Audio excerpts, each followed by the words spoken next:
আমি মীনাক্ষী। আজ নিয়ে এলাম অন্য একটা ভিডিও। আজ আমি দেখাবো ক্রস স্টিচের ব্যাপারটা। তো আমি চাই, আমি যে সমস্ত কাজগুলো জানি, যত নিটিং, কাটিং, এমব্রয়ডারি, তারপরে হচ্ছে ক্রাফট, পেন্টিং, সব কিছুই প্রত্যেক দিন একটু একটু করে তুলে ধরতে। আর এই আসন তো সবাই বুনতে জানে, না বুনতে জানার কিছু ব্যাপার নেই, কিন্তু আমার হয়তো জানে, কিন্তু কারোর মাথাতেই আসছে না যে আমি একটা আমার অবসর সময়টাতে এটাই একটা বুনি, একটা করি, তাহলে আমার একটা আসন তৈরি হবে, যেটা নাকি আমাদের সমস্ত অকেশানে লাগে। বা সবসময় তো টেবিল চেয়ারে খাওয়া হয় না, তো যদি মনে করুন কোনো একটা অকেশান হলো, যেমন ভাইফোঁটা, রাখি, তারপরে ধরুন কোনো অনুষ্ঠান হলো, ধরুন আইবুড়ো ভাত, হ্যাঁ না তা না, এই সমস্ত মানে ঘরের যে সমস্ত অনুষ্ঠানগুলো হয় সেগুলো তখন আসন দরকার হয়। তো এই আসন দরকারের জন্যই আসনটা কিনতে, অবশ্য আসন অনেক রকম, এখন নতুন নতুন অনেক ডিজাইনের কার্পেট টার্পেট পাওয়া যায়, কিন্তু হাতের কাজ তো হাতের কাজই হয়। তো তাই আমার বলা যে এটা এমন কিছু জিনিস লাগেনি, এটা একটা চালের বস্তা। এটা চালের বস্তাটাকে আমি চারকোনা করে আগে কেটে নিয়েছি, কেটে নিয়ে এগুলো ঘর গুনে গুনে এই ডিজাইনগুলো করেছি। এরপরে এইগুলো ফিল আপ হবে। এই যেটা আমি এখনই করছিলাম, যেমন ধরুন এইটা করলাম, এই যে মাঝের হলুদগুলো করলাম এখনই। তো এই করার পরে এই জায়গাটা, বডিটা তখন, মানে যেটা বেডটা, এটা তখন অফ হোয়াইট দিয়ে ফিল আপ করবো। আর এই বস্তাটা লেগেছে, আর ঘরে আমার কিছু উল ছিল, আমি কিছু কিনিও নি, কার্পেট একটা ছুঁচ্ছিল, এই দিয়ে স্টার্ট করলাম, দেখা যাক কত দূর কী করতে পারি। আরেকটা আমি করেছি, ওটাও সেই একটা বস্তা, তো চালের বস্তাটা অনেকটাই বড় হয়, তো ওটার থেকে আমি 2 পিস বার করতে পেরেছি।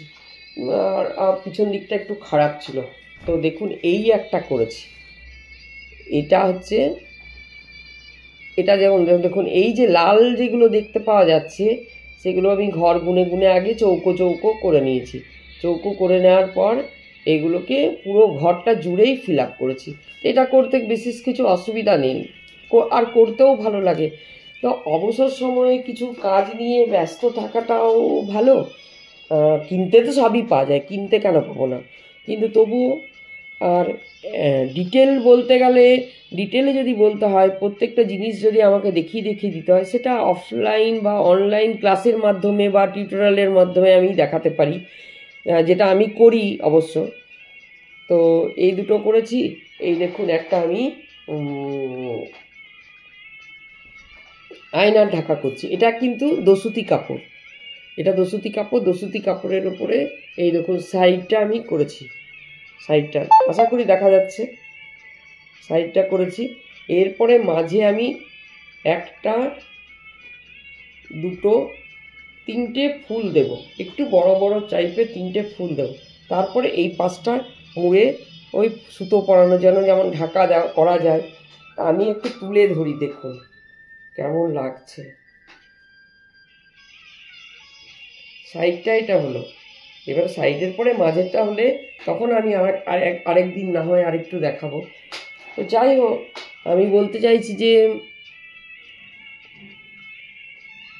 সারাদিন কাজের পরেও যে যতই কাজ করুক,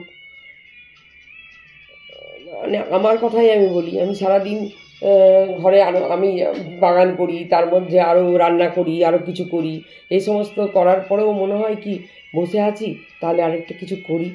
তো তাই আপনাদের বলা, তো দেখুন, যদি করতে ইচ্ছে করে আপনাদেরকে, আমি তো ঠিক গুছিয়ে গেছি, কথাও বলতে পারি না, তো যাই হোক, আমার কথা বা আমার দেখানোটা যদি আপনাদেরকে ইন্সপায়ার করে, তাহলে আপনারা অবশ্যই এটা স্টার্ট করুন, কিছু না কিছু করুন।